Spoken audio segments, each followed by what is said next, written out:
a retro bike with the latest components hold its own against a modern day superbike?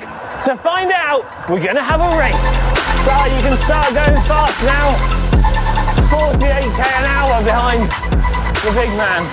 Well, 2 races in fact. We're going to ride as fast as we can on the flat to see if we end up dropping Retro Alex, and then we're going to hit a climb.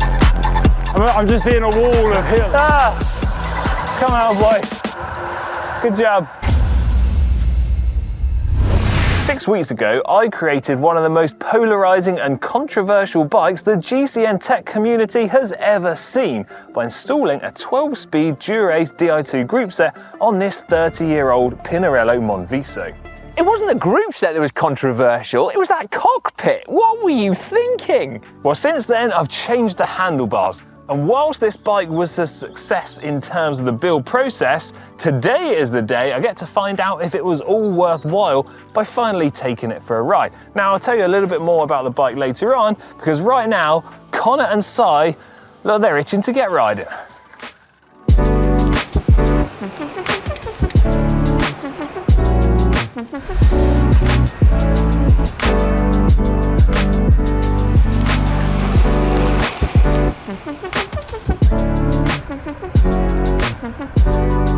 Having spent just 20 minutes getting a feeling for this bike and trying to decide if the bike was everything I'd hoped it would be, it was time to turn the pedals in anger and ramp up the speed.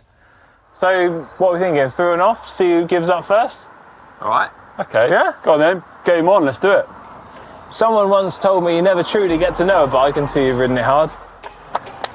I feel like I haven't got many excuses for today. Oh gosh, she's off already. Hold on, that's a false start. The thing is, the bike I'm riding now, it's just so fast.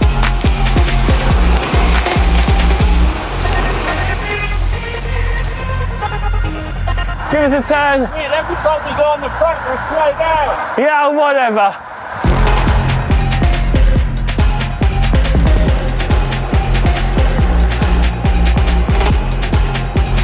Okay, I'm starting to struggle now. I am actually struggling a little bit. Of course this feels different to my normal bikes.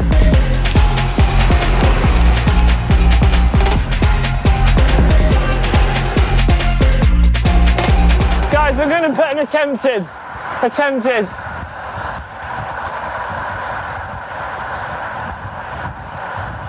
I think they've literally just ganged up on me as a pair. Can we let that count? Okay, I think I might have to admit it's perhaps not quite as fast as a modern bike.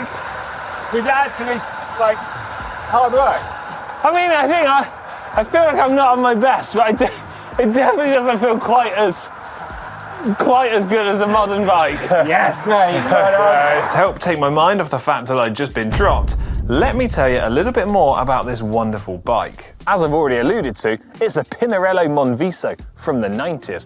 We have an aluminium frame and a steel fork, and when I got this bike, which I purchased a few months back, it was built up with a group set correct from the era. So we had the Dura-Ace 7700 group set, and then the wheels, well, unsurprisingly, they weren't carbon fiber. We had a Dura-Ace hub and then 32 spoked aluminium wheels.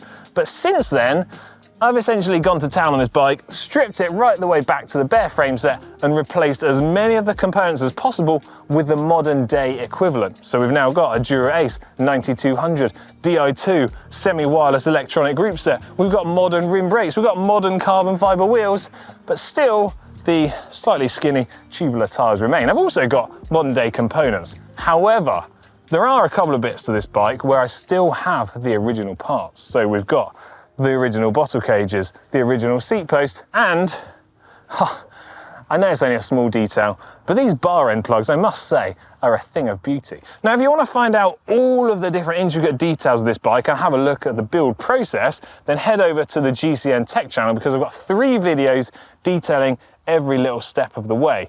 Now, I must say, I am a big fan of this bike. Please do let me know in the comments section down below what you think of it. And well, for now, I suppose we should get back to this ride.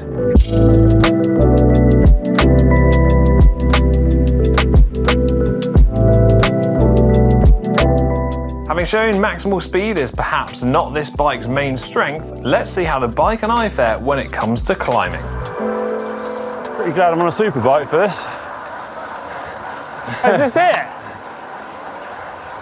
I think this is it. I'm just seeing a wall of hill ahead of me. Is this your next tactic to surprise me with a hill climb? All right, come on then, Alex. You guys are doing this on purpose.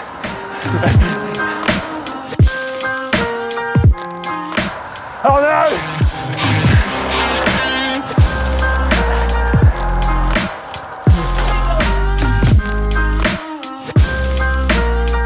Just remember, Alex, you don't truly get to know a bike till you ride it hard.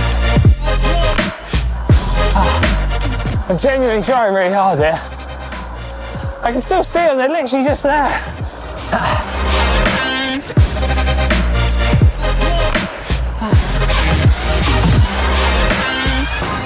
I've definitely pre-arranged this to try and pick on me on my Neo Retro bike.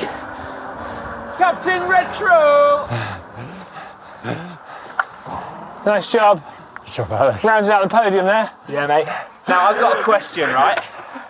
Yeah. So, what, 3 weeks ago, you absolutely killed me and Ollie going up Ditchling Beacon after 2.5 hours. Is it the bike? No, it's not. Look. Okay, let's be like 100% clarity here.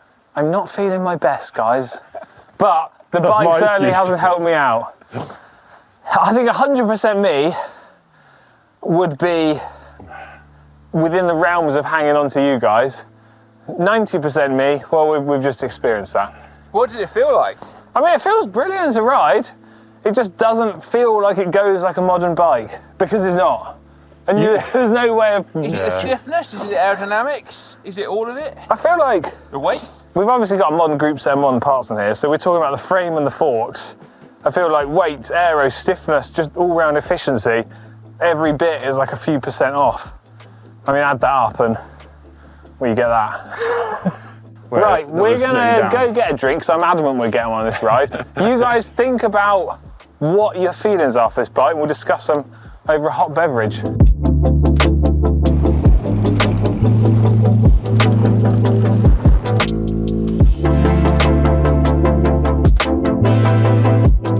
Good brew, that, guys. Now, Alex, your aim with this bike, to be clear, was to modernise a vintage bike. Correct. And actually, with the Dura-Ace group set on there, our bikes are almost the same, except for frame, fork, and cockpit, right? Yeah, pretty much. And brakes. Well, and the brakes, that's a significant one as well. Yeah, essentially, what we're talking about is the fact that my bike from the 90s isn't as lightweight and it isn't aero, because those things weren't really quite such a big thing back then. Nor stiff. Oh yeah, and that. Just chuck that into the mix. But I'm really enjoying it. It's been great so far. We've got crisp and precise modern shifting and components. The bike is old. It's got some history and soul. It's got heritage to it. It's been around the block. It's got a life. Yeah. I get all that, but how much did it cost? Right. Got some on his face. Just over £8,000. £8,000! Oh my gosh. Well, look, right, that's a lot of money, okay? Yeah. Take this back a few steps and we can quickly see where things add up. The original bike, just over £1,000. New 12-speed Dura-Ace group set, you're looking at over £3,000. I got the power meter upgrade, of course, there's another £1,000. Carbon fibre wheels, north of £2,000. I did have a one-piece Pro Vibe Crazy Aero cockpit on there. That was nearly £1,000. I've since taken that off because everyone said it didn't look great for the bike. So there you go, prices add up, all right? Well, it's added up. Well, what would you do differently? Well, I mean, you're right. Like, you've got to say that prices for individual components tend to be higher than if you bought a complete bike, right? Yes. 100% you can buy a Dura-Ace Di2 equipped aero road bike with a carbon fibre frame for that price. But that isn't what this bike's about. It's like a passion project. I If you'd done it for $3,000, I'd have been like, oh, well done, mate. Yeah, So you would have done it not quite to the extremes I've gone. that's a lot of money. Right, but The Dura-Ace does look amazing. right, I took it to the extremes because I wanted to see if this concept worked. Hence why I've got an older bike and a top spec group set. But Do you know what I do? There's a guy selling a Dura-Ace group set on eBay. The current best offer is 650 quid. I'd probably go in there. No cranks though. Yeah, but you've got cranks. You've got cranks I got coming out tons your of ears. things. I've accepted offers of 700 if I won't go any lower. Do you have a hard bargain? Having continued our discussion for far longer than I would care to admit, we came to one conclusion, and that is that projects like this are to create something unique and different, but unfortunately will never be an economically efficient way to build a bike. As to bikes like this abilities to compete with a modern superbike, well, I think the results from our 2 races speak for themselves.